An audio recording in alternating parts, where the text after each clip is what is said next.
Cake அடிக்கிறதுக்கு என்னென்ன things எல்லாம் தேவைன்னு கடைசியாக போட்ட வீடியோவில் போட்டிருக்கிறேன்.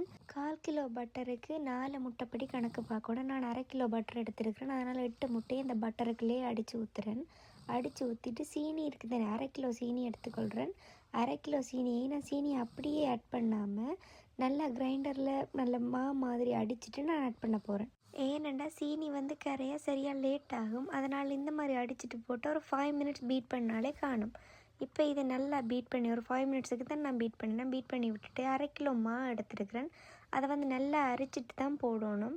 அதுக்கு பிறகு இந்த மாதிரி விஸ்க் வச்சு நல்லா அதை மிக்ஸ் பண்ணி விடுங்க. பீட் பண்ணாமல் மிக்ஸ் பண்ணி விடுங்க. நல்லா ஒரு 2-3 நிமிஷத்துக்கு நல்லா மிக்ஸ் பண்ணி விட்டுட்டு கடைசியாக ஒரு நிமிஷத்துக்கு 1 டேபிள் ஸ்பூன் வெனிலா எக்ஸ்ட்ராக்ட் சேர்த்து பீட் பண்ணி விடுங்க. அவனை ப்ரீ ஹீட் பண்ணிவிட்டு 180 டிகிரி செல்சியஸுக்கு 35லேருந்து 40 நிமிஷம் விட்டிங்கன்னா கேக் நல்லா பஞ்சு மாதிரி ரெடி ஆயிரும்.